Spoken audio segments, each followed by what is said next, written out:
Wrestling fans, promoters, wrestlers, and anyone who enjoys pro wrestling now have something new to be excited about. The Wrestling Fans International Association, the WFIA, is back. WFIA is an association that exists to promote, grow, and support professional wrestling throughout the world. Membership is free. Your membership includes a free digital bi-monthly publication of the Wrestling Fan News newsletter, association updates, voting privileges, and much more. Please go to thewfia.org, that's THEWFIA.org, and become a member today.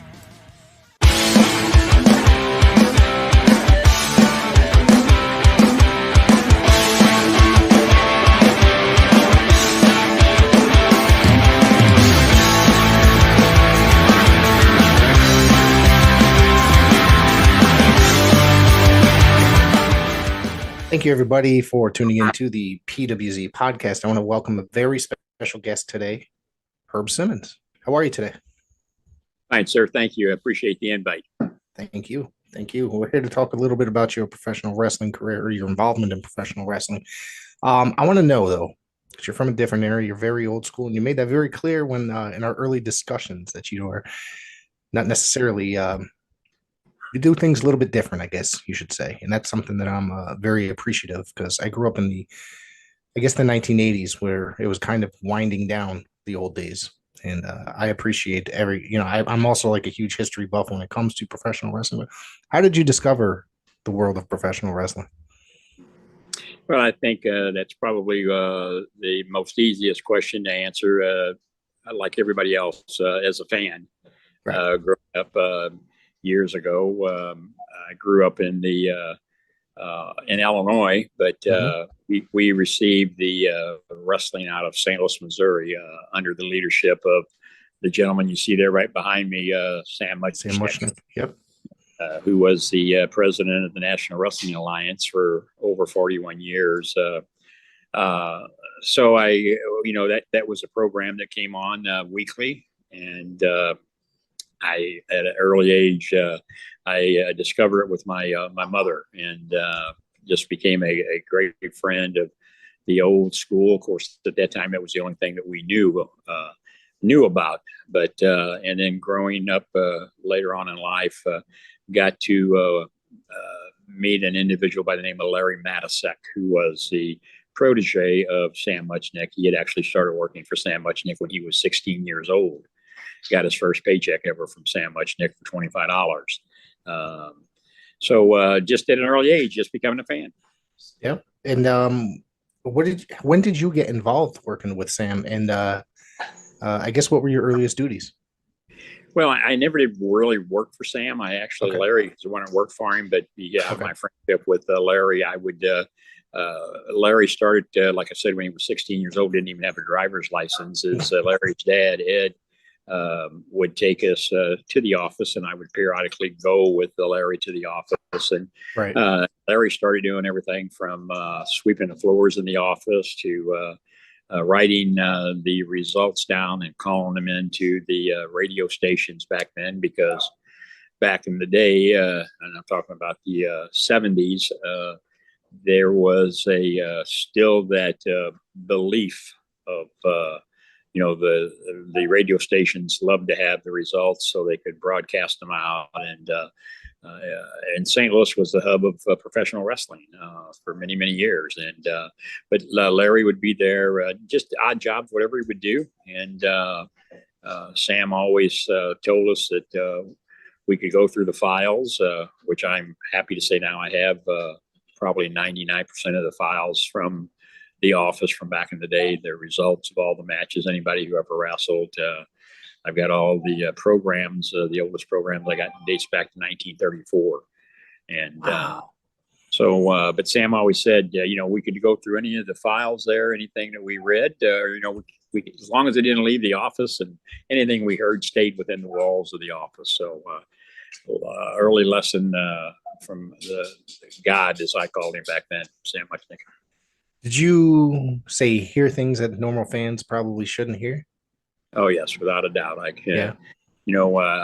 walk in there in the office with Larry, and there'd be Whipper Billy Watson sitting there, or Big Thunder Gene Kaniski sitting in the office, or you'd hear Sam on the telephone talking to Paul Bosch, out of Texas, or the Stu Hart out of Calgary, Canada, and be talking about Sam's deal as president of the National Wrestling Alliance was he basically controlled that world heavyweight title. Mm-hmm. And even though the members of the National Wrestling Alliance were equally involved, Sam was kind of like the peacekeeper, as everybody would call him. Right. You had voters that couldn't make a decision on their own on how that title was going to be defended, where it was going to be defended at. Sam would be the one that would get them on the phone and have to say, "Hey, this is what's best for the business." And I think that's why Sam to this day is still recognized as probably one of the greatest promoters of all time, because of his honesty and fairness and his sternness of being what's right for the business. Now, if my history is correct, I may be a little off here, but was one of his main champions Luthez at the time? Yeah, one time, when Lou, they were actually against one another at one time. When Tom Pack's organization was in St. Louis, Sam first got on him, but Lou was in opposite promotions, and then ended up coming to work for Sam, and then I was fortunate enough later on during the 80s to have. So Lou never did wrestle for him, but he did special guest referee appearances for me. In fact, we had a show in the building we were in last night. I had Lou Thez in as a special guest referee on numerous occasions, and people like Bruiser Brody and Dick Murdoch, and that was in Belleville, Illinois. It's a place we run regular now on a monthly basis. From what I understand, you've also were very good friends with Bruiser Brody, correct? That's correct. Yeah. So you see the picture of him right there? I see that there. Yeah. Yeah, he was actually back in 1988 when he was murdered. He was with us the weekend before we were celebrating the 1-year anniversary at a restaurant lounge that my wife and I had opened up, and the upstairs of that building was called the Brody Lounge. And when he would be in the area, he'd be able to come over and relax and unwind and entertain his close friends, and so he'd spent that weekend with us prior to his weekend, and he got murdered. I've heard many different interpretations of the weekend, like that weekend that he's been murdered, from various people I've interviewed that claim to have been there. It's just, I don't know. There's many different tales, I guess you could say, that from different sides of people that were supposedly there, I should say.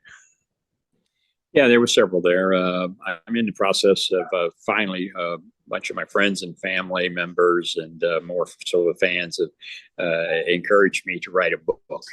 And I just started that within the last month. And so naturally it's going to take a while, because I've got a big story to tell from not only the wrestling career, but everything else I've done in my 70 years of life. Wow. And so I'm in the process of that. And I've always said, I never did let the cat out of the bag. Mrs. Goodish is the one who let it out on a podcast that she was doing here a few months ago about the investment that her husband and I was getting ready to do prior to his murder taking place. And so when I get to that chapter in my book, my knowledge of that terrible time in 1988, my side will be shared. And but there were, like you said, there were several people there that night. Dutch Mantell, Tony Atlas, Danny Spivey, that, and I've heard all the stories, and it's the old saying is, your story, you can tell it the way you want to. Is kind of true, Yeah. But I know myself and Larry Matysik. Of course, Larry's not with us any longer. The three of us had extensive talks back then prior to that terrible time, leading up to that. And of course, I've had people say, "Well, why didn't you ever say anything about what you and Brody was going to do, what type of business?" And my response was, "Well, it was really nobody's business at the time." Until Mrs. Goodish let it out on a podcast And of course, I called her right away after that and said, "What are you doing? Now you're putting a bullseye on me, you know?" And but him and I and it was all, I owe everything in this business to Larry Matysik for introducing me to Sam Muchnick, and then I got the honor of presenting Sam a retirement plaque when he retired. In fact, in the same building we were in last night is where we did that at the Belle Claire Fairgrounds. Sam used to come over and watch my local shows, sit in the front row with businessmen that he knew. And I was just honored to have had made that acquaintance with somebody of Sam Muchnick. He was, I mean, very influential in probably professional wrestling as a whole. He's, like you said, he's still revered today. I think that there was a video series that came out eventually at some of the old the TV that was available, I think, correct? Was there not? Yeah. Yeah, Larry Matysik and I produced the 12 volumes of that. In fact, that was over 20 years ago. And in fact, we still get people who call and wanting to buy a set of them. And we were working on volume 13 when Larry passed away. And same way with the books. Larry has written quite a few books. The first one about wrestling at the Chase was called Wrestling at the Chase. Right. I had the honor of helping him with that. And then just a couple of years ago, I had the honor of helping write the second Wrestling at the Chase book. The author, Ed Wheatley, wrote one. And in fact, when his publisher called and said, "Hey, we got an author that's wanting to write a book of Wrestling at the Chase. Would you help get involved?" And I said, "No, I've already helped do that." And they said, "Well, would you at least talk to Ed?" And I said, "Sure." And I did. And Ed and I struck up a great relationship. And his book was different than what Larry's was. Larry's was more the inside behind the scenes with him and Sam and what all took place in St. Louis and so on and so forth. But Ed's was more of the coffee table style book, just loaded full of pictures. And so about 75 to 80% of the photos that I helped provide for that. Right. And then we ended up doing a documentary on it called Head Over Heels. And we've been nominated for an Emmy on that. So hopefully we'll get the Emmy Award. And Ed really worked hard on not only the book, but on the documentary. So if you haven't seen the Head Over Heels, it's on a PBS.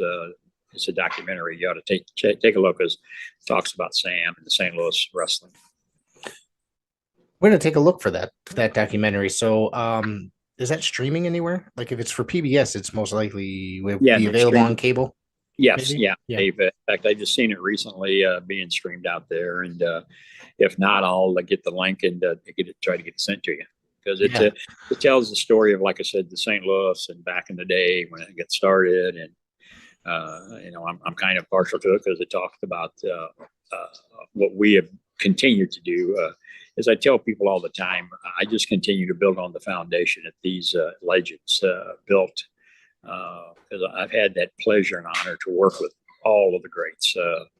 Not too many names out there that hasn't come through SICW, which is my promotion, Southern Illinois Championship Wrestling. Correct.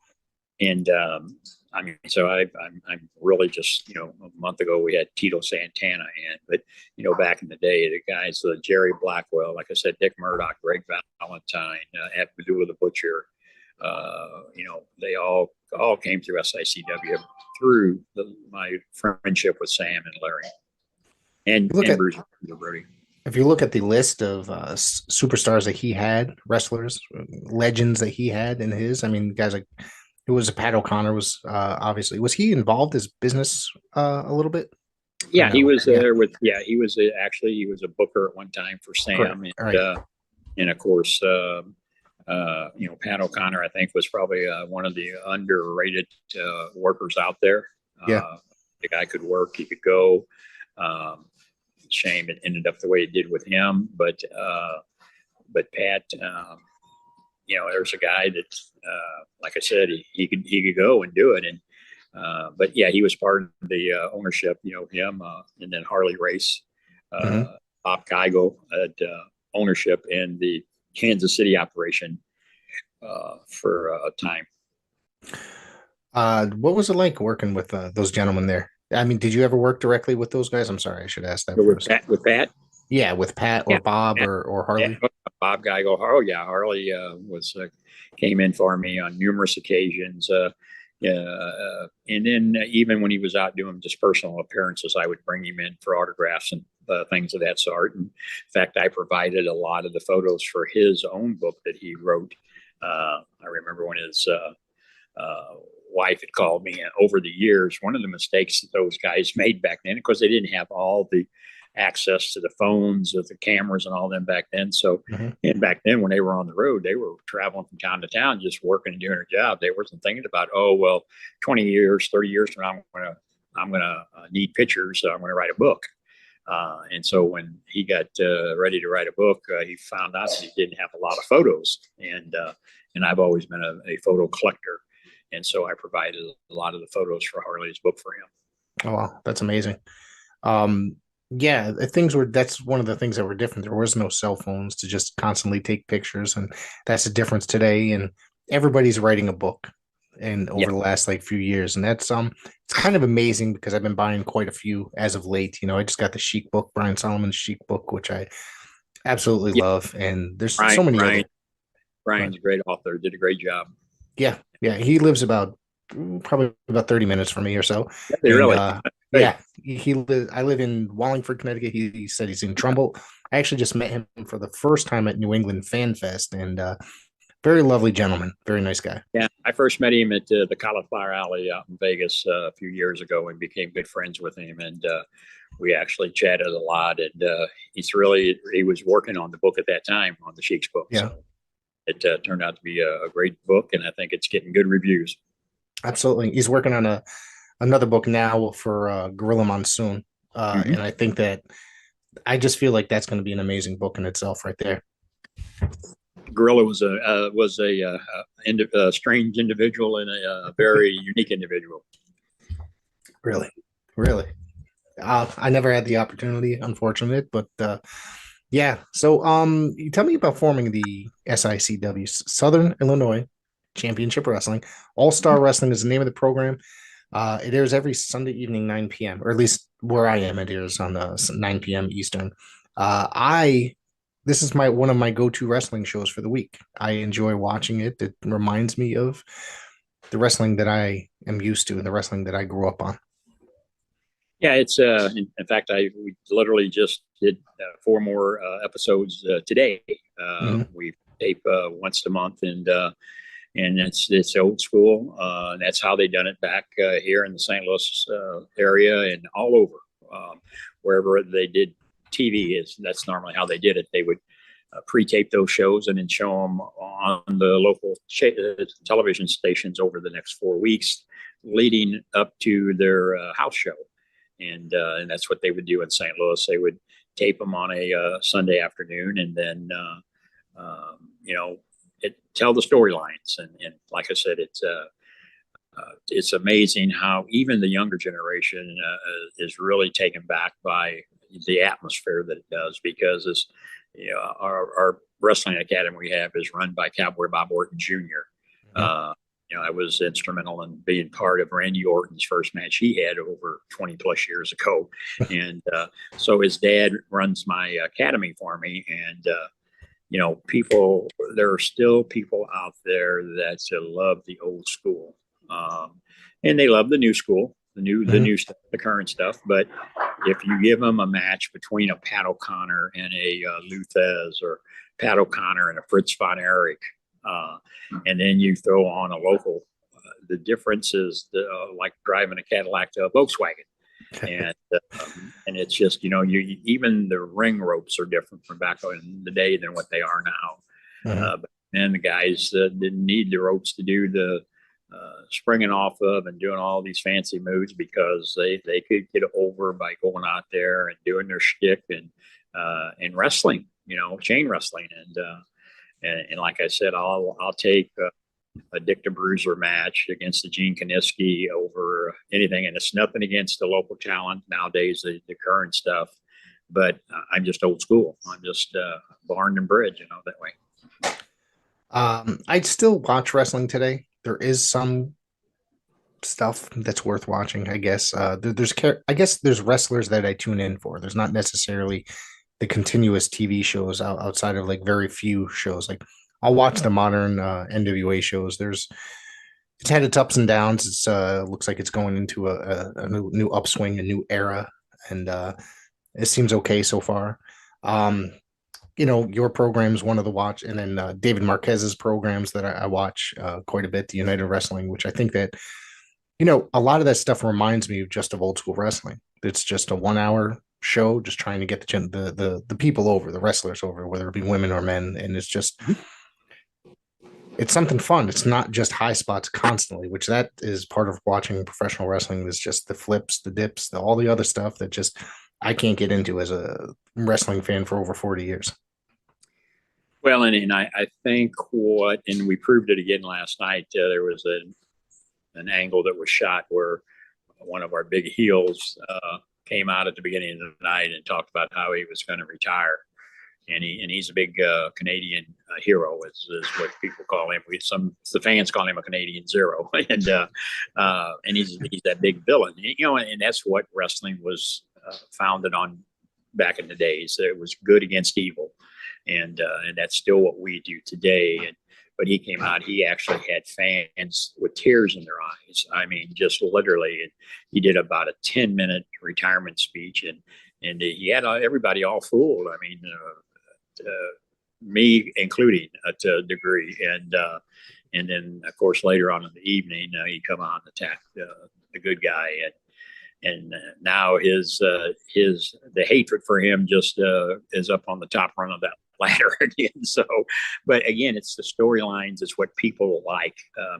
And then I'm the type that I stand at exit doors at night when people are leaving the shows and thanking them and shaking hands, and it's a good feeling when the fans say, Herb, just when we thought we had it figured out, you pull a rabbit out of the hat, and it's a good feeling, and I don't think you get that nowadays at current stuff. I mean, it's more about this, and of course, it all has to be about money, but marketing. It's not wrestling. It's marketing is what it is. And again, we're just trying to, I got guys that from the academy that are graduating. They're just getting out there trying to get their feet wet. And of course, I tell everybody, don't give up your day job, because on the independent, which I hate that word, because, I feel if you went through and you took the bumps and the bruises, you're a professional wrestler. But they deemed it for many years now as independent wrestling, and it's just because you haven't made it to the big stage, as they call them. But I think you can still go out there and have fun, but don't give up your day job, because there's just not a lot of money in the wrestling unless you do get to one of the big organizations. And now we see what's going on with them with the takeover of the WWE, and the other promotions are having backroom debacle going on, and I'm proud I have a no drama locker room, and I've got guys in my locker room that was trained by Harley Race that's been with me for 20 plus years, and it's a family. It's what do we do to put the butts in the seats, and we all have a good time. It's extremely hard to make money in professional wrestling unless you make it to the big stage. I do television commentary for 2 different local promotions here, and it's I don't get anything really. I mean, I could probably buy dinner on the way home, pretty much. Sure. If maybe some gas. Yeah, exactly. Well, and that's the old saying, a handshake and a hot dog. Yeah.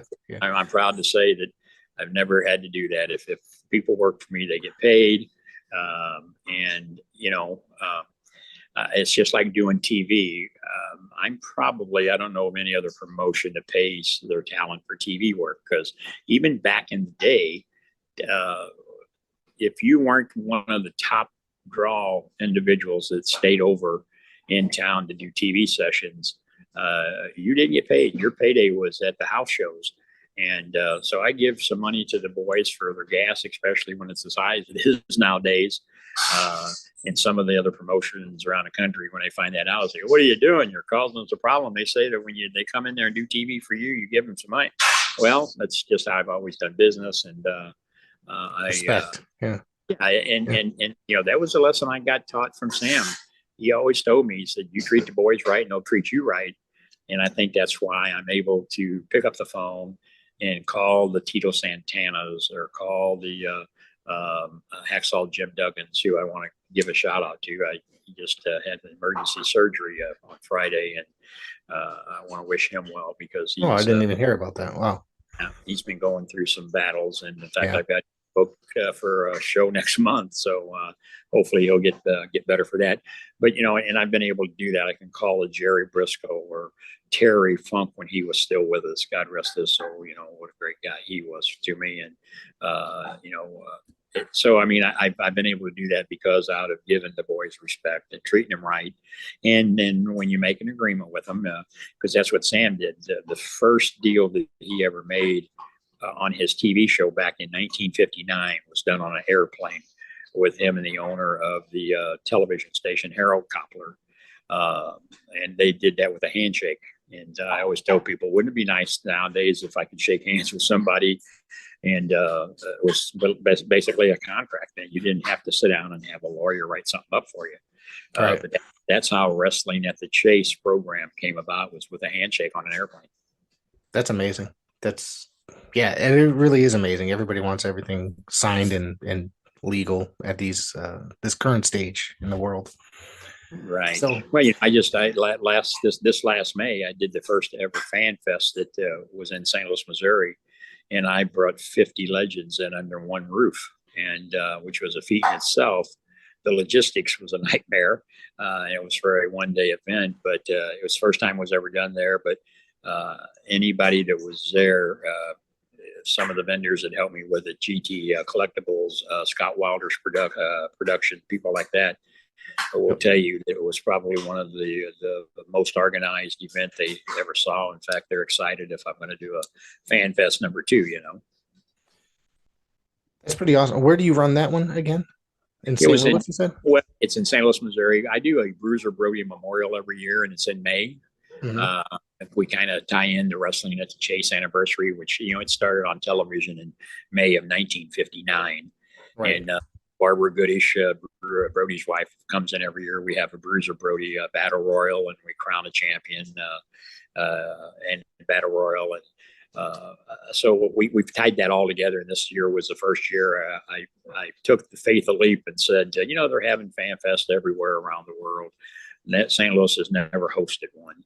And so my senior referee, a gentleman named Nick Rednire, who is a big wrestling fan, owns a pro wrestling shirt shop, and we took the leap of faith, and so we put it together at a local hotel. And like I said, we had JBL come in, and then Jerry Briscoe, we actually inducted him into the St. Louis Wrestling Hall of Fame that Larry Matysik and I and Nick had started many years ago, and we've got about 44 legends that's been inducted into that. So we inducted Jerry Briscoe this year, and he had called me and said, "Hey, what do you think if I can get JBL to come in and do my induction into your Hall of Fame?" And I said, "What am I going to do? Say no, JBL? Gosh, come on."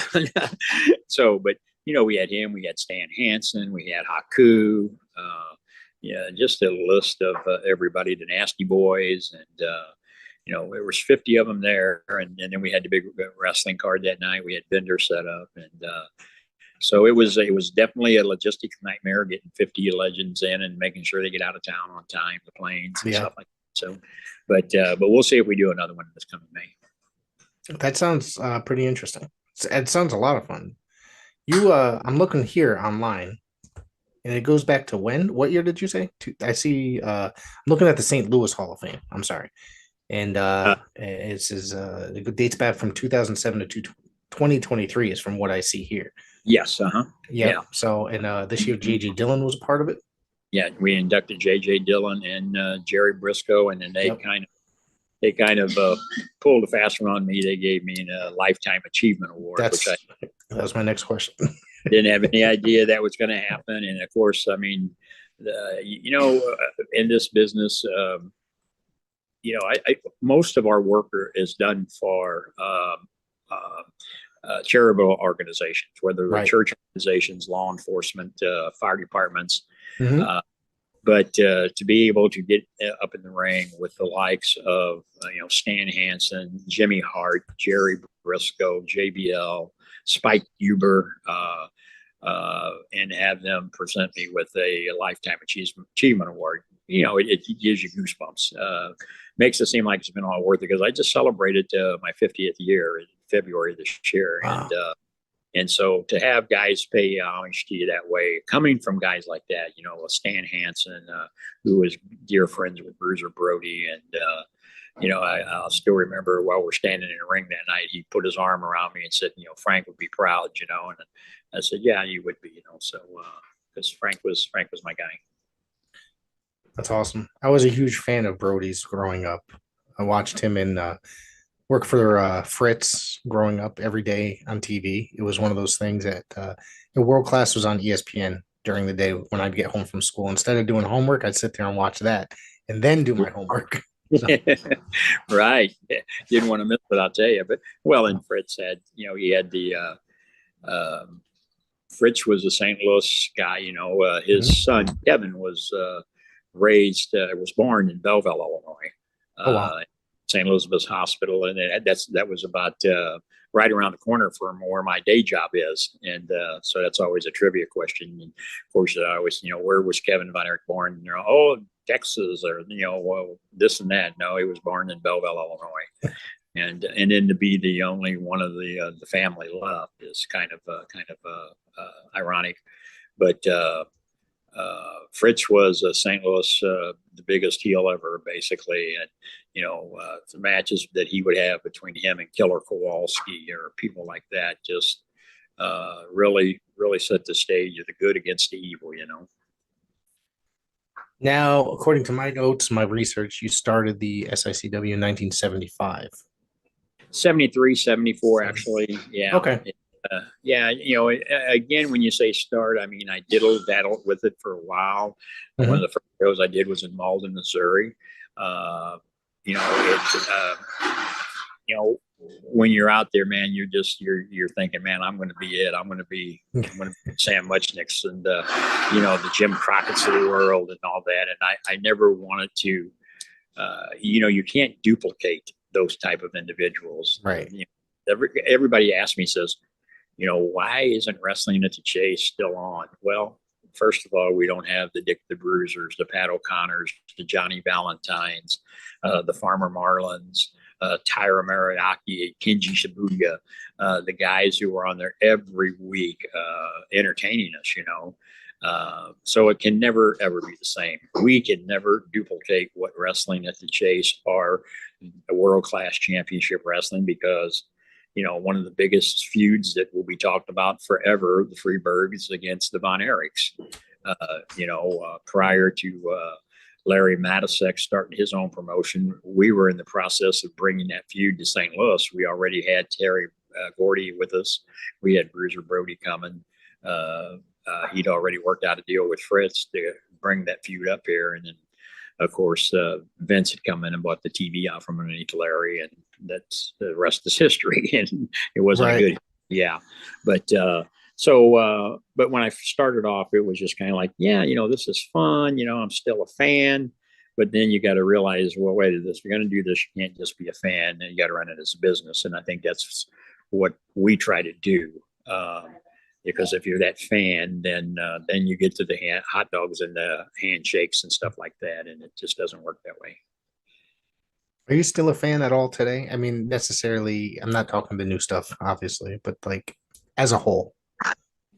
Yeah, I think we're always a fan. I think I tell people, if you quit being a fan, then get out of the business, because that's what it is. That's how I got in it, and that's until the day.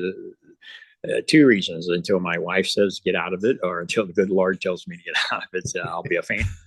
Like I said, I can take and grab an old tape out of my collection and throw it in and sit there and watch it, which I don't have a lot of time to do. But when I do, I would rather put that in and watch, a good old fashion wrestling match, as opposed to what's out there now. And again, nothing against this stuff now.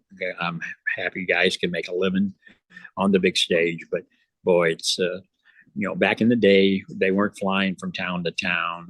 It was in a car, and they were driving 200, 300, 400 miles from one town to another. No health insurance, no 401ks, and that's why the Cauliflower Alley organization is so close to my heart, because I see the help that they give the boys nowadays, and when they fall on hard times, because the bumps and bruises catch up with you. Speaking of Cauliflower Alley Club, I will be speaking to Brian Blair this week as well. So, oh, good. Yeah, Well, tell the CEO that Herb Simmons said hello, and if he says he don't know me, then you got the wrong Brian Blair. I'm looking forward to speaking with him. So that should be a lot of fun. So he's got an interesting story to tell. He's got great stories, and he's got a great story on his medical, his back surgery. And I was glad to see him out in Vegas there just a couple weeks ago, and he was able to be standing up straight, because for the last couple of years he's really had a rough go of it, and we were all happy to see him up walking around. And the Cauliflower Alley does such a great job, and if you're not a member of it, I tell people all the time, if you're in the business, shame on you, because it's a supplemental insurance policy. I've seen them help so many people in their that's fallen on hard times, whether it be with car payment or mortgage, health insurance, medical bills. It's just it's something they need to do. It's it's affordable, and I'll tell you, just the friendship. I was fortunate enough a few years ago to receive the Red Bastien Friendship Award, and which was ironic, because Red Bastien was one of my favorites in St. Louis the years that he was there. And in fact, when Brian called me and said that he wanted to, I was been nominated for it, I said, no, I don't do it for that. I don't do it for the accolades. And he said, well, I want you to think about it. He said, you do so much. And so I took the weekend, and I called him. I said, yeah. I said, I'll do it, and accept it on behalf of all of my SICW fans, because that's why we do it. Give the fans something. And because just like today, our little studio audience has 30, 40 people surrounded the ring on two sides. And we have young kids there all the way up to the older people. And it's great to see it, So how do you think the young kids that you say, react to your product being so old school and filmed inside a television studio, as opposed to, watching it on the big thing on TV with all the glitz, the glamour, the fireworks, the loud music, etc.? Well, I think they like it because, one, we let them get up close and personal with the with the talent that they want to take pictures with them. We let them. That happens. You can go out there and shoot off all the bombs and all the pyrotech and have all the light shows you want, and you can go anywhere and see all that. But how often can you get up to ringside and get a autograph from somebody who's just larger in life? And right. It's really cool to see some of the young people that, we had a young man there, James Jeffrey, taping today, that had been here several years ago for me, and he's actually Impact Wrestling champion, and so he made the trip down and just won the fans over. He was at the house show last night and stayed over for TV, and the young kids just getting their autographs from him. He comes out with the tassels on his pants, and he does old school wrestling with a little flavor of some high spots, and just stole their hearts. And these are young kids that you would think, oh boy, why aren't they watching the big stuff, but it's a good feeling. And then, like I said, then I have the older people that used to go to the Kiel Auditorium or to the Checker Dome, and they come up and say, man, I remember when I was there in 1973 when so-and-so took on so-and-so. And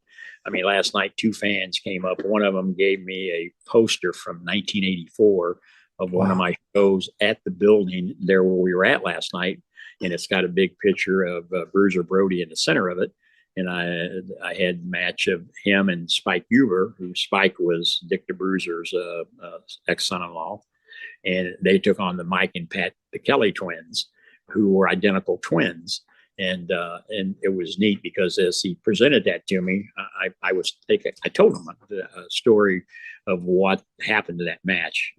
We had worked a gimmick up because they were identical twins. They were doing the switch and bait, and the referee, could never tell which was Mike or Pat supposed to be the legal man in the ring. And so over several months, in fact, Bruiser Brody came up with a suggestion that why don't we put one of them in a dress? And man, I tell you what, it blew the roof off the place. And so when I'm standing there, I'm telling these young and older people the scenario of that match. And here's this big poster that's from 1984, 39 years ago. And we're standing inside of that same building where that took place, talking about it. And people are just going, man, you have been doing this a long time. I say, yeah, you're right. So, but yeah, it's good to see the young generation. And to give you an example of that even further, Bruiser Brody, there are young fans out there that weren't even born back then, and they've got tattoos of Bruiser Brody on their arms. I got one gentleman that's got a headshot of Bruiser Brody tattooed all over his back. And that's what kind of intrigued Barbara Goodish when she's been out at these fan fest, and them fans have come up, and they weren't even alive when Brody was out there, but because of YouTube and social media, they found him and just said, whoa, man, I wish I was around when he was out there kicking butt and taking names, because I was the first independent promotion that he worked for. And the last one in the state before he got murdered. So, what a guy. I mean, he was a negotiator. That just shows how influential and how innovative he could be if he's lasting. These kids that weren't even alive then, how important he was, Yeah, and that's what I think is. It's said that Barbara has said, I've heard her say many, many times, as recently as out in Vegas, she was on a panel of herself and J.J. Dillon's daughter and Peggy Van Hess, daughter of Carl Van Hess. They did a question and answer session on what families went through with their loved ones being on the road so much. And she told us then about, these young people coming up to her and showing these tattoos that they've got of Bruiser Brody. And she looks at them and says, well, how old are you? And said, well, I'm 30 years old. Well, you weren't even born back then, and then they would say, but if you go on YouTube, and you find this guy, he's coming through the crowd with chain and swinging it and huffing and barking, and, him and Abdullah the Butcher, or, him or One Man Gang and people like that, just tearing it up. And I think the name Bruiser Brody 50 years from now will be being talked about. That's the legacy he's left in this business. Yeah, that's incredible. And he was a different style. A lot of times you hear names like Bruno and guys like that, Nature Boy Buddy Rogers and stuff like that, who were, Bruno was Bruno. He was his own thing. And, Buddy Rogers was a showman, and Gorgeous George, and it's just, I guess he's going to be in that category of guys that are just named forever, and people will look up footage, and young kids will always remember. Yeah, and then the big difference between the Brunos and the Rogers and whoever you want to name, the difference between any of them and a guy like Bruiser Brody was his own man. Conversations that I had, many, many conversations, was if you allow promoters to dictate to you on certain things, then you're at their beckoning call. And he was very adamant about there's a business out there for guys on the independent circuit that can make a living. And well, I'll be honest, when Larry Matysik first asked me, he said, why don't you consider bringing Brody into the fairgrounds here? And I said, oh, he would come here. This is Belleville, Illinois. Why would a guy like this come to Belleville, Illinois? And he said, well, let me work on it. And, that following week, he's calling me and saying, hey, we got to do this phone call. And that's my first introduction to him. And I'd heard all of the horror stories about how he would stand up promoters, and they'd book him, and they'd go out and do all the publicity, and then he would, wouldn't show up or for this or that. Of course, then when I got to investigating it further, all the promoters that took place with, which was only a handful, were promoters who created their own nightmare, that owed him money, or he'd come in and they'd say he'd tell them, the promoter would say, "Oh well, I'll have to catch you next time the house was light tonight." Well, you didn't do that to Frank Goodish. If and I never did. If I made a deal with him when he got there that night, the money was in his hand before he even went in the ring. And I think again, it's that word respect. And but the promoters had any problems with him at all. Him and Harley Race didn't see eye to eye a lot, but Harley respected him, and you got to give that to him. Who that you work with, who working for SICW do you see going on and making it a little bit further, maybe to the possibly even to the big stage? Who out of that wrestles on for you as a regular basis? Well, I've got guys that have already made it to the big stage. I got a guy, Gary the Night Train Jackson. I saw him on your program, or maybe it was upcoming. Yeah, I think last week's show, I think. Yeah, he worked, he's worked for WWF. He worked for WCW. He was I do remember him. Yeah. He was one of the enhancement workers for Kansas City, back for Bob Geigel and Bulldog Bob Brown. I had a guy, Ron Powers, who, if you Google his name, you'll see he was on WCW quite a bit. He did a lot of traveling with Bruiser Brody. He went to Japan, went to Puerto Rico. Dennis McCausey at Telecon, who was trained by Harley Race, has been all over. Like I said, the guys I got now, Bob Orton Jr. is training them. I got a tag team which goes by the name of the Top Guns. They're actually already out. They graduated. Joe Vanetti and Brandon Beretta, the Top Guns. They were in Memphis last weekend. They go back next weekend for TV taping. They've been down to New Breed Wrestling in southern Missouri. So, and that's one of the advantages of being with SICW, because of the outreach that we have been able to develop with other promotions.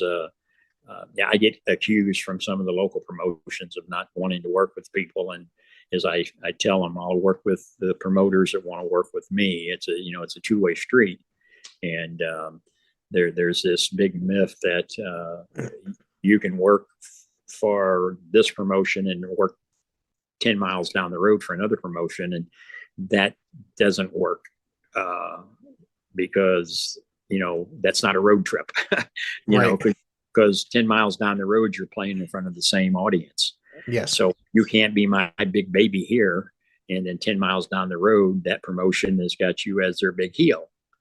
And even though the curtain has been pulled back for several years now, and we all know the Wizard, I don't buy into it. And I tell my locker room, just because the toothpaste is out of the tube and you can't put it back in it, doesn't mean we have to keep squeezing it. And that's why, when you get fans crying because here's somebody saying, "Oh, I'm going to retire," you're not attacking their intelligence. It's entertainment. One of the questions I get when I'm doing interviews with the media or whatever, wrestling is this. We all know that. I say, yeah, you can believe what you want to believe. I'll put you in there. A good friend of mine, Dr. D. David Schultz, proved that. I just saw him. Yeah. Yeah. Ask John Strassel. That old story. Dr. D and I talk all the time, and I tell him when they say that, "Hey, I got a guy I put you in the ring with, a Telecon," and then you come out of there and tell me that when he picks you up and slams you down, that it doesn't shake your tailbone a little bit. And I always tell him, John Wayne is my hero. I've watched every movie John Wayne's ever made, and if I want to believe that he went out and shot the bad guys and he had Indian fights, that's me to believe. Don't try to change my mind. Here's a piece of trivia, pretty interesting personal trivia. Me and Dr. D. David Schultz did live in the same town at one time for a couple of years. He lived in Woodbridge, Connecticut. I grew up there, so there was always pictures of him hanging up in the gas station that was literally within walking distance of my house. I just had a chance to meet him at New England Fan Fest, and he's a very lovely guy. He really Mm. is. Well, if you see him again, mention my name Yeah. and see his lovely wife Peg, and he is a. I had him in for one of the Bruiser Brody memorials one time, and he stole the show because I always, like I said, when I bring Barbara, she comes in every year, and we always get her involved in the main event somehow, because you can't have a Bruiser Brody memorial and not have a chair involved or a trash can or something, you know. And she says that, you know, she'd never been in a locker room until Herb Simmons put her in her locker room, you know. So because she didn't get to go to a lot of the matches with Frank because she was home, and but when we got her getting out on the road, and she's part of the wrestling family now. Wherever you go, everybody knows Barbara Goodish. There's somebody I saw on your television program that I thought was quite an interesting professional wrestler, because to me he was sort of a throwback. Gil Rogers. So I thought he was very, you know, he came out there with the white towel wrapped around his neck. Yes, yep. Exactly. Yes. And I gotta tell you, man, I was very impressed with this young man. How long has he been working with you? He's been off and on with us for probably 4 or 5 years, I guess it's been. But then he was out over a year with a quad injury, and he just recently come back. And you know, he does a lot of work up with Austin Bayless, another promoter up in the Waterloo area, Waterloo, Iowa, up in that area. Austin's been around quite a few years also, and but Gil is he's a throwback, and I tell everybody that's my Bob Backlund of SICW. You know, the some of the best drop kicks you will ever see anybody deliver, and he comes out just full of that raw energy like Bob used to have, and it's amazing how these fans catch up on that too. You know, anytime I can get Gil Rogers to be a part of our show, he knows he's always got a home with us, ICW. And of course, you recently had the recent AIWF, the world champion, Greg Anthony, as part of your program as well. So you've been working with him a little bit. Yeah, you know, people have been trying to get me to get involved with that organization for a long time, and I just never had interest. But Greg and I have been friends a long time, and you know, he's another one that's been around forever. And you know, he was like the Bert Prentice's out of the Tennessee area. Bert was a dear friend of mine. In fact, I did his eulogy at his funeral for him. Oh, wow. When he got sick, he had called me and asked me to come down and do a little commissioner's gimmick for him, and I did some of this play-by-play for him, and then he left us. And but Greg, Greg. In fact, Greg's in a big match for me on September 23rd in Sandoval, Illinois. He's defending that title against the 450-pound Kowalski, a raw, mean guy, and going to be in a steel cage match. We're helping the Sandoval High School athletic department raise funds again this year. And Greg is originally from Illinois, out in that area. So he's going to be coming home, hometown boy, coming in to defend that world heavyweight title. And he's done some more TV shows, as you said, you saw him on there. And I'll tell you, that guy is, for a guy who had some health issues, he really bounced back from that. And I'm really proud to call Greg a friend. Yeah, I speak with Matt Creed, I guess the owner of AIWF, on a frequent. He's been very helpful in getting guests on this program for overtime. And I believe, if I remember correctly, their television champion is going to be making his way towards you as well. Flynn Hendricks, I believe, comes in this month. Yeah, and Flynn has been on this program a couple times. We keep in contact, and I tell you, he's pretty interesting fellow, and he's good in that ring. I like watching him wrestle. Well, and I've talked to him a couple times and made the arrangements with him, and he won me over by, you know, he's one of two things. He's one heck of a salesperson, or he's old school. And because we talked about it, he's a young man, but and that's one way to win Herb Simmons over, is just start talking about old school wrestling, because and within about 5 minutes of the conversation, I can tell how old school we are, and he convinced me that and I'm going to give him a shot. And that TV title, I think, plays right into what we're doing with that the TV program. And so I'm really excited about that. Anytime I can bring in new faces for the fans, I always do that. It's like this James Jeffries I talked about being there. Yeah. He's a 5-6 hour drive away, but him and his wife got to get some time in here to spend with us, and they're going to be back. So he just, like I said, the locker room makes a difference. And today for TV, we get together at 11 o'clock and have the post-production or the pre-production meeting, and everybody's ribbon, and just like the old days, when I got guys in there that used to travel with Harley Race and with Pat O'Connor, and they start telling stories that younger guys kind of I call them the crap magnets, hey, we want more about this stuff, and that's what it's all about. I tell these young guys, over the years, I've only had a couple of guys that got mad when I bring in the legends, because I'm pretty well known for keeping these legends coming in. I probably bring in more legends than anybody thinks of. And some of them try to say, well, that's just you feathering your cap, or you're still a fan. And so I told one individual, I said, if the truth was known, you ought to be paying me to let you have a couple of hours audience with a Terry Funk or with a Ted DiBiase or a Ricky Steamboat, because if you don't take advantage of what they can give you in a couple of hours sitting around talking with them at a night of a show, shame on you. And that's what most of my guys will do. And when we had Ricky Steamboat in one time, I mean, after the show was over, usually everybody's wanting to get paid, they're wanting to get out of there. Because we have our own ring crew, the days of the wrestlers setting up and tearing down the ring, we don't do. We have a ring crew that does that, because I think it undermines the status of a wrestler. Okay. Here you're out there beating the crap out of one another, and then after the show's over, you're out there tearing the ring down together, and some of the fans are still milling around waiting to see their favorite fan. But wait a minute, didn't you just beat the hell out of him, and now you're taking the ring down?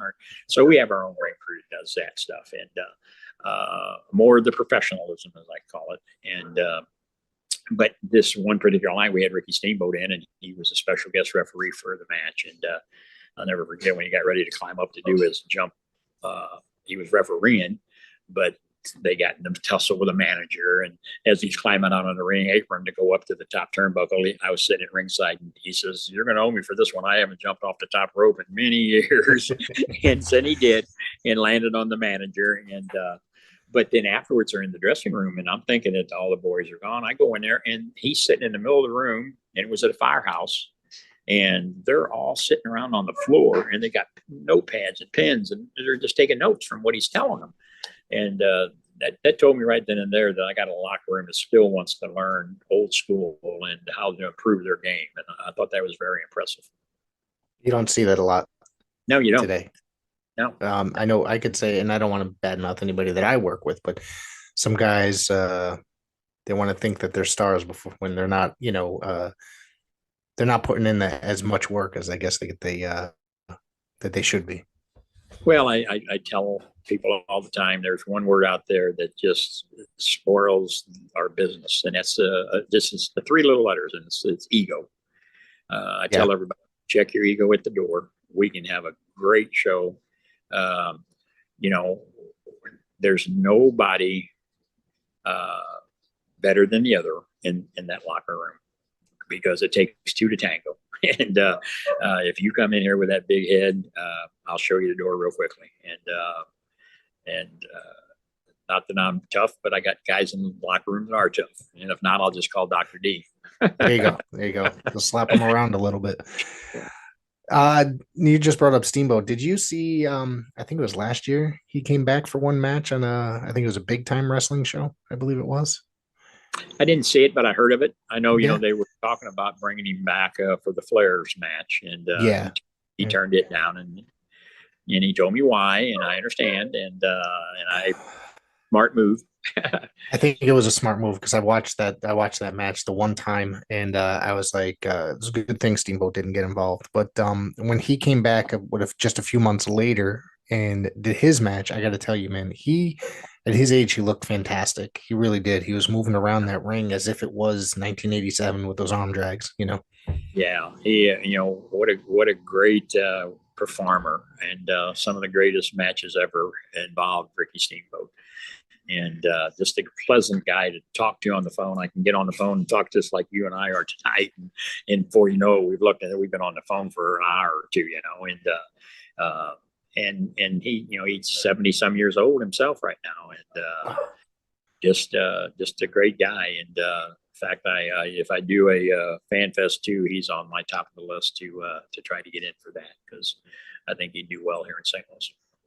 That's next year, May of next year, correct? 2024. May of 2024, yes. I might have to take a trip down there for that.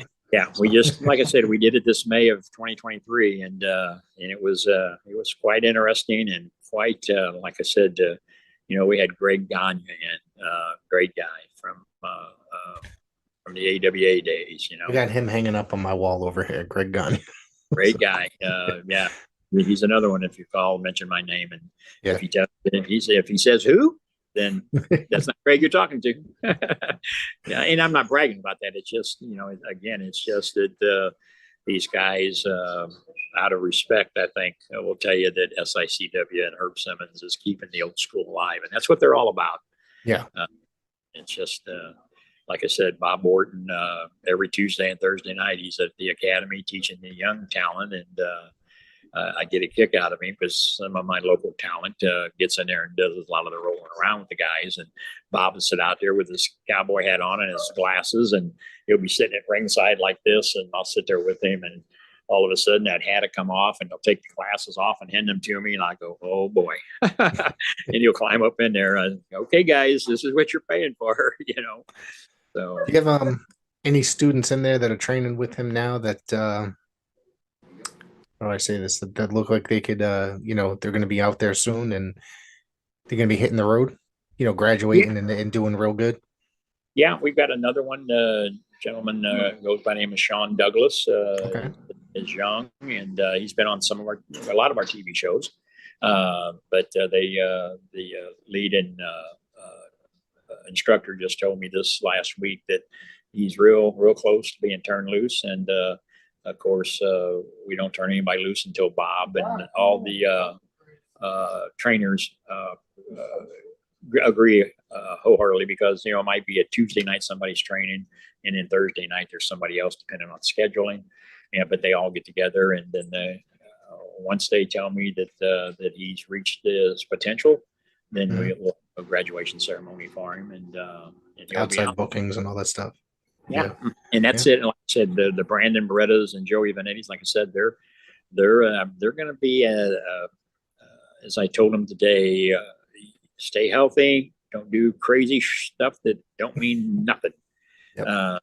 Pick your time, pick your spots, and because you got to go to work tomorrow, and if it's going to happen, it's going to happen. And they all know that their best possibility of moving up down the road anywhere starts right here at SICW, because people from around the country is watching them on like I said, I'm a realist to the fact that I've got people from the UK that watches our show, from Japan, and I'm smart enough and been around long enough to know that nobody's going to jump on an airplane and fly into St. Louis and come to an SICW show from Japan but what it's doing, it's getting these guys exposure.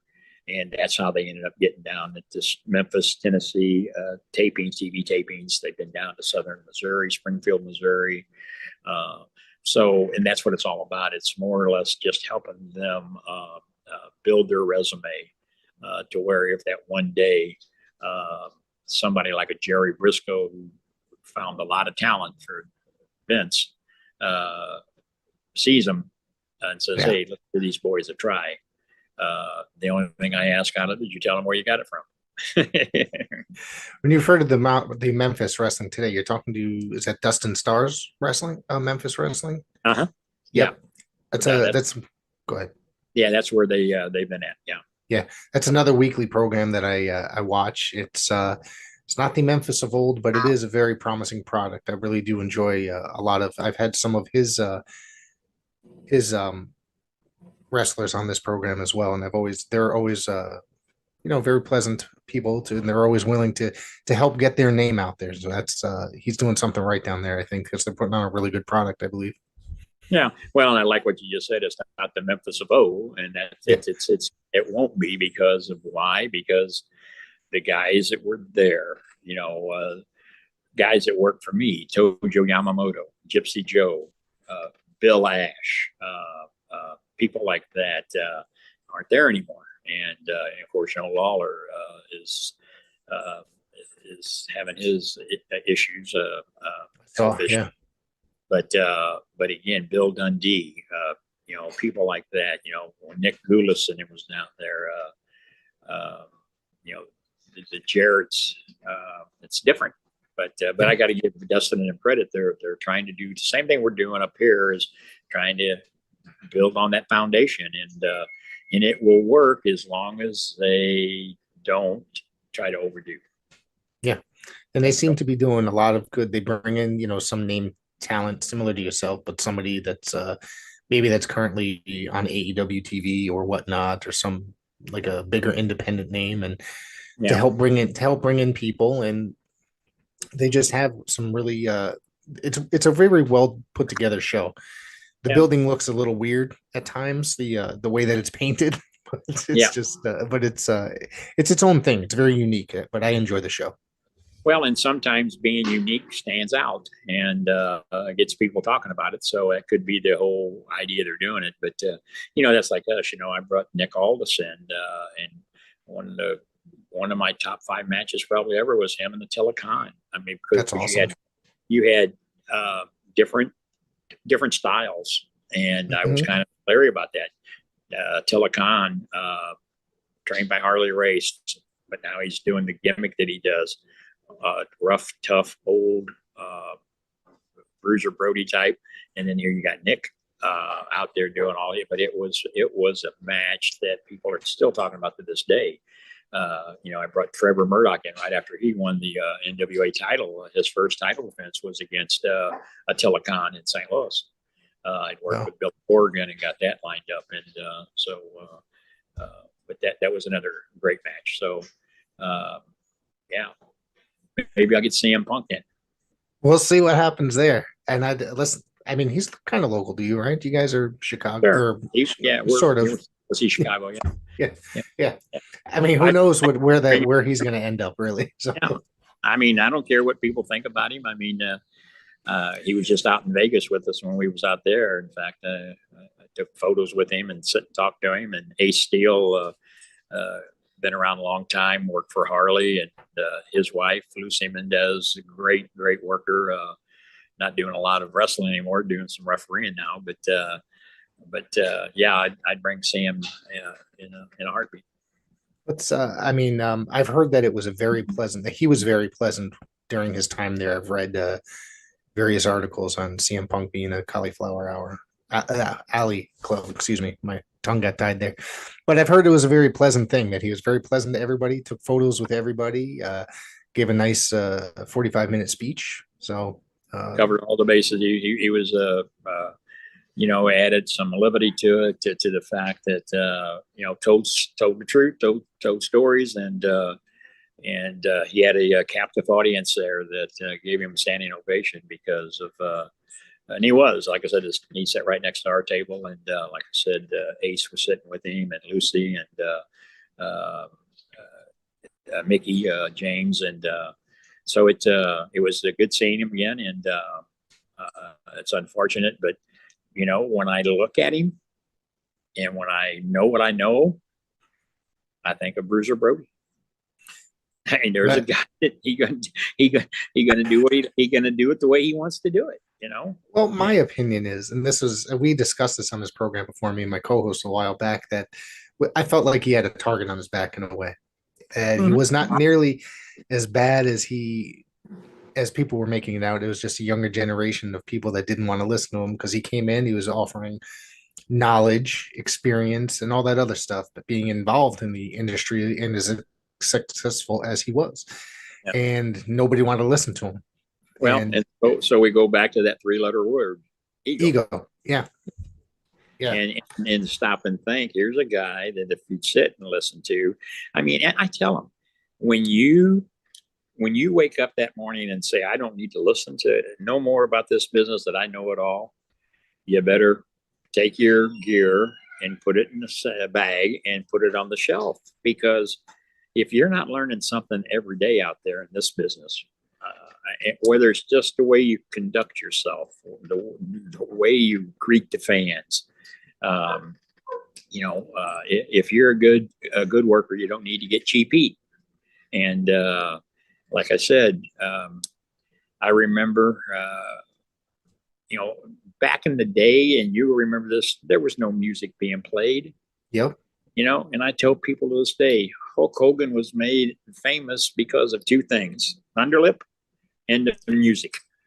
Yeah. I could come out from behind the curtain to that music, and I'd have been cheered, But again, I think guys that Johnny Valentine, I always use him as an example. He walked out from behind the curtain at the Kiel Auditorium, took that long walk down that aisle, stepped up in that ring with that red robe on and that beach blonde hair that he had, and he got in the middle of the ring and he put his hands on his hips and did a 360 and got a 10-minute standing ovation. No music, no hype, no nothing. Just that they knew when that robe came off and that bell sounded, they were going to see that brain buster sometime during the night that made him so famous, and they knew the war was on. I always said Sam would roll over in his grave if somebody come to him and said, hey, I want to come out to the Eye of the Tiger, or I want to come out to the war song or whatever. He'd say, what in the hell are you talking about? If you can't get your own heat by going out there, then sorry. And I know times have changed. Yeah. Even as like when I was a kid, a lot of guys would see, it was one of those things that once I discovered Jim Crockett Promotions and the AWA and World Class, not a lot of guys had music. It was mostly just walking to the ring and getting in the ring and the introductions. WWF was where the music was, and that's how I wouldn't say that's how it started, but they took it and ran with it, basically. Right. Because I know that it was done very, I mean, I know World Class did it to an extent at some point, but the other thing about that is it's just, I always enjoyed it when it was just treated with no music. It was treated like a competitive sport. Like it looked realistic. People didn't have ridiculous sounding names in those, say AWA or NWA, and WWF was having all these cartoonish sounding names and gimmicks and all this other stuff. So it was. Yeah. Look at what they did. Yeah. And then eventually it got worse over time. Well, yeah, they took Dusty Rhodes and put him in yellow polka dots, and right. His valet, Sapphire. She used to work for me, and she worked for me under Princess Dark Cloud, and it was Larry Matysik that actually got her that job as Dusty's valet. She was from St. Louis, and sweet girl. It was she was just a poor girl growing up in St. Louis, and it was a break of a lifetime for her, and. Her son lives out in Vegas and Rico. And when we're out there, he always thanks us for what we did for Mom. But she actually did it herself. She played the part well. And, she did some work down at Burt Prentice's for championship wrestling down there. And a few of them other spots that Dusty had her on before then even. But look what he did to the one-man gang, Kareem or whatever they called him. And Akeem. Yeah. He dressed him in blue and turned him into an African. Yeah. Yeah. I mean, and again, a lot of that, it kind of irked me because, I always, George, one man gang. I mean, tough guy. I mean, him and Brody had matches out of this world. But again, I guess some people wanted to see it, and that's why they did it. But even when he went in to work for Vince, as the one man gang, he was a completely different character. He came out dancing basically with Slick and his music. With his music, yeah. Yeah. And then and then he eventually became Akeem, basically doing the same exact thing, just change his gear and grew his hair in and all that stuff. But yeah. Yeah. Yeah. And it worked, I guess. People bought it. And when you show the money, then I guess a lot of people will change. So. Exactly. What did Ted used to say? Everybody has a price. Exactly. Yeah. Go ahead. Sorry. When that sales pitch was gave to Ted, I mean, he didn't like it, but he ended up loving it because, I mean, he got to play that part, and Vince said, go out there and play this and be it. And here's your allowance basically every week, go out there and do it. So everybody said that was supposed to be basically a version of Vince in a way, the $1 Million Man. So, which I tend to believe. So, yeah, but Vince could not play it the way Ted could. No, I don't. No. So what do you have coming up, Herb, in SICW and in your wrestling world? Yeah, we're busy. Like I said, COVID, as you know, shut everything down, and all of these organizations that we usually help out on a yearly basis couldn't do anything for a couple of years, and so now they're all scurrying to try to raise the funds that they missed out on. But we're going, like I said, Sandoval, Illinois, on September 23rd. September 30th, we're in Cahokia Heights, Illinois, for the Holy Family Parish Catholic Church. Back there this year. October 7th, Holy Rosary Church in Fairmont City, Illinois, helping them for the police and fire department raise funds there. I'm actually going to the place where Wrestling at the Chase started back in 1959 on October the 15th. At the Chase Park Plaza Hotel at the Coruscant Room. That's a private show. We've got Jimmy Hart's going to be on that with us. It's a small show for organizations that help individuals lay a pattern of their career as they're getting ready to go out into this world that we're living in right now. So it's a group of people that are really influential people. And like I said, we had Bret Hart tentatively booked to come in for that, and due to his scheduling, he had to withdraw. So, but Jimmy Hart will be there along with another guest to be announced hopefully this week. And then, October 14th, we're back in Belleville for our house show. October 26th, which is a Thursday night, we're at the Missouri Athletic Club, which is another private show for the group of businessmen. This will be our 4th year, I think we've been there, and I've got Jake the Snake Roberts coming in on that. Hopefully, Hacksaw Jim Duggan is filling up to that, and then Jimmy Hart will also join us on that one. And so, I mean, we're and I know we got dates all the way into December, and even booking into next year already. So we're pretty busy, and then plus the TV. We won't do TV in October. We'll just do. I have all the old Wrestling at the Chase tapes, and then I acquired last year the library of Dick the Bruiser. So I've got those. So we will show some of them for next month on our TV shows, and plus some of the filler shows. B-roll, as we call it, as you know from production. So we always tape everything to cover the show, but yeah, we're busy. And again, of course, the $64,000 question: how much longer am I? It's 50 years. I mean, it's. I don't see you retiring now. Well, it's my daughter, my one son, really step up to the plate and help me. And I, be honest with you. My wife has been having some health issues, and I work a full-time job, and I sit on several different boards. So my time is always taken up, but my escape from reality is professional wrestling. And I mean, I can watch a ball game or a football game, but again, give me a wrestling show and I'll watch it, or I'll go to a wrestling show. I got a few different promoters through Missouri that I go and support them, and New Breed Wrestling, ACW, American Championship Wrestling. I work with them. Troy Peterson up at Impact. I'd like to get up there and see him. I only get to see him about once a year when I go up to Waterloo, Iowa, to the Tragus Thez Hall of Fame. Jerry Briscoe is really involved up there, and it's kind of a mini. If you've never made that trip, that's another great time up there. At the Waterloo, Iowa, they have the museum there, and that's where the first office of the National Wrestling Alliance was at. So, but we stay busy, and but I enjoy it, and then plus the TV, trying to keep it going, and because TV is another whole different animal than the wrestling show itself because of timing, and it's not so bad on the YouTube and Facebook. You're not really fixed into the time slot, but we're on Paranormal Intrigue TV out of St. Louis, Missouri, so our commercials have to be timed right and everything. So that's a pain in the ass in itself, to be honest with you. It is. Trust me, I do. Especially if you got a few of the new guys in the locker room that when you tell them, hey, we need 3-4 minutes on this match, and they go 6 or 7. Well, now guess what? We got to make that time up somewhere. And but they're getting better at that. It comes with training. Yeah, I put the TV together for us, and or I assisted, and I should say, and it has to be 57 minutes basically.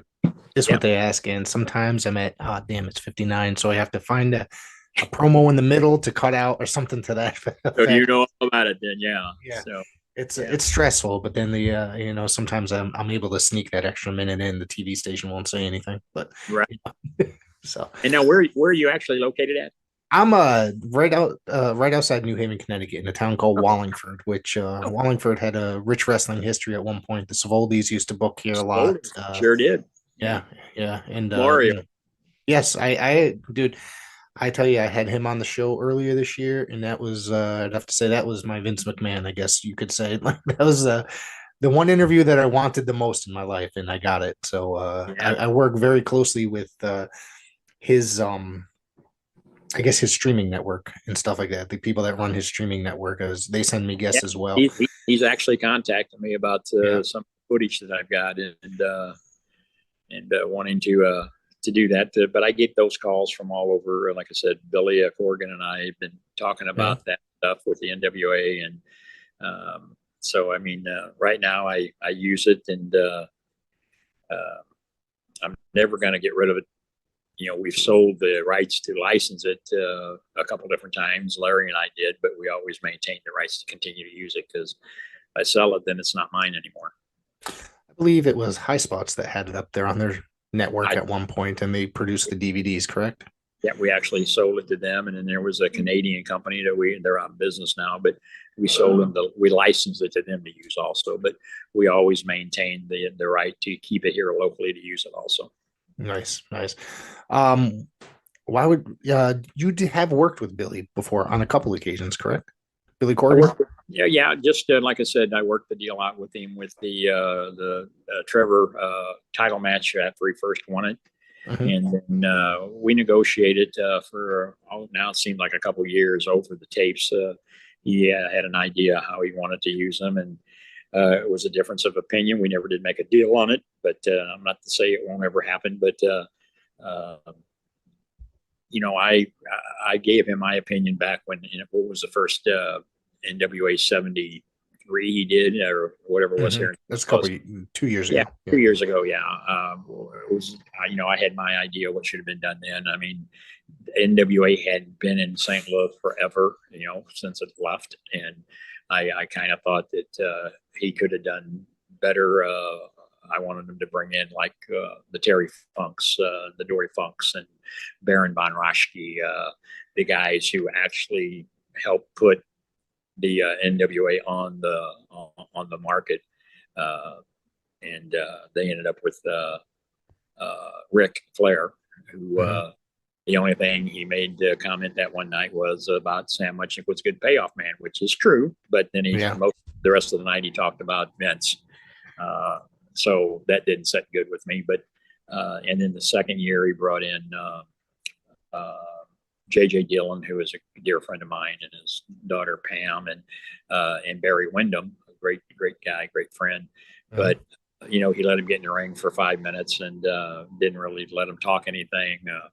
And Haku, a good friend of ours, sitting in the audience, and you don't even recognize him as being in the audience. So you missed a captive chance in to say, hey, we got a WWE legend here in Haku, and then this year they didn't bring anybody in. No, they didn't. There was talk trying to bring Dory in, and they just couldn't together. Yeah, I was talking with Marty, and that deal never did get made. And but again, everybody does a business their own way, and I think Billy's doing the best he can.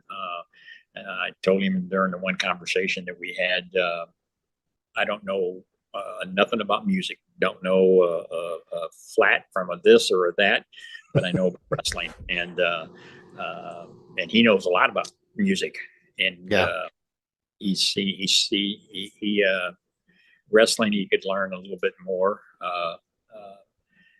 There was another guy that tried to open up a business in Kansas City, the NWL Major. I don't know if you ever heard of that organization. Was that the one that John Rambo was involved in? I don't know if John was. I know Major Baston was his name, and Okay. that guy, when he first came, he offered to buy me out. He wanted me to come to work for him and run the St. Louis operation for him, because he had this. He gave me his business plan of five-year business plan, and he was going to have 5 different territories set up in 5 years, and it lasted a couple years for him, and he gave a lot of good talent their break, with the Ace Steels of the world, and Right. people like Bill Rogers was with him when he first started. Oh, okay. And but what happened is what happens to a lot of guys that want to get in this business. They let guys get in their ears, and then all of a sudden somebody else gets in this ear, and then you're getting pulled both ways. And that's what happened to Major. In fact, when he decided after about 18 months, I think it was, he had met with Larry and I on a couple of different occasions about buying us out, and wanted me, like I said, he wanted to have this rivalry between Kansas City and St. Louis, and and I said, well, it's never going to work, and then there was a time, and at that time I wasn't watching WWE, but something about Unicorn Group or something, and we're at lunch one day. The New Day, they had like unicorns something as their gimmick. Yeah. And so we're eating lunch one day, and he had his producer there with him, and I had taken him to a Mexican restaurant in St. Louis, and this guy said, "Man, I can see it now," because Chris Goff from Kansas City, from Metro Pro, had actually sold out to him. And I don't say that in a not derogatory way. Chris did a great job with him, and but Chris was a younger promoter. Been in operation for a few years, and then I was the older promotion, and this production guy he had sitting there telling Major, "Man, I can just see this now." He says, "We'll have Chris there as the young upcoming promoter, and then we'll have Herb sitting around the board meeting table as the old dinosaur, and we'll have him with these unicorn hats on." And I said, "Whoa, wait a minute," as I'm ready to choke on my taco chip. I said, "If you think I'm going to be sitting around a board table with a unicorn hat on, this meeting's over with." And so it didn't go much farther than that. And again, I'm here and they're not. So I think I made the right decision. Made the right decision. There you go. Well, I want to thank you for taking your time today. Oh, no, I appreciate it. Speaking. As you can see, I have no problem talking about wrestling. I love it. So maybe one day we'll have you back and just talk about more wrestling. Sure. Yeah. No problem. Like I said, there's always there's years and years to talk about out there, and I just appreciate the guys like you that you're helping keep those memories alive, and the old school especially, and I really appreciate it. Thank you very much. That's the goal of this program, is to talk the history and get the stories out there. So I want to thank you, and you can check you out on Facebook, I believe, correct? You're Herb Simmons, and SICW. They tell me I'm the easiest guy to find on Facebook. And then, of course, go to the website, sicw.org, and you can get all the information about the shows that he listed, all sorts of stuff. Thank you very much for joining me today. This has been my pleasure speaking with you. Very good. Thank you.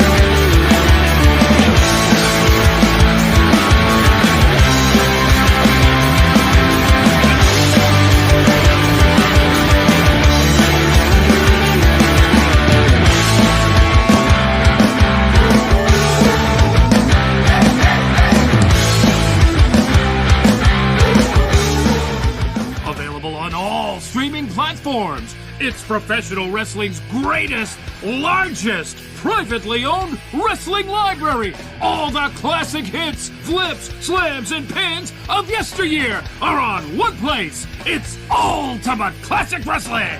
Check out the Nature Boy Ric Flair, Hulk Hogan, Mr. USA Tony Atlas, Tito Santana, Rick Martel, a who's who of professional wrestling's greatest spotlight stars ever to grace the squared circle, all in one place. Grab the best seat in the house for memories and mayhem on Ultimate Classic Wrestling.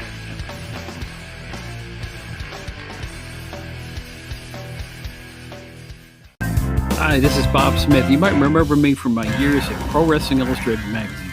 Well, now I've started a brand new podcast called The Outdated Wrestling Hour. Yes, we're going to take a whimsical look back at the wrestling figures, stars, and trends from years gone by. We're talking 60s, 70s, 80s, 90s, and a whole lot more. There's going to be laughs, there's going to be fun, there's going to be action, you name it. Please tune in for The Outdated Wrestling Hour wherever